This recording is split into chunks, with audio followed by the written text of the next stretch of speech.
It has a president, it holds regular elections, and even its own currency.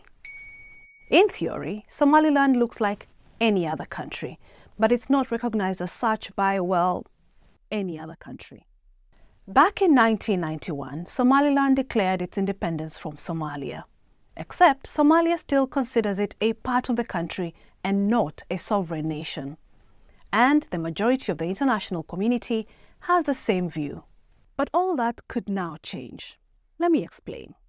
Somaliland has just signed something called a Memorandum of Understanding with its neighbor Ethiopia, which is landlocked, granting it access to the Red Sea. But here's the catch. In order to gain access to the Red Sea, Ethiopia has signaled it's willing to recognize Somaliland as a sovereign nation, worsening already frosty relations with Somalia.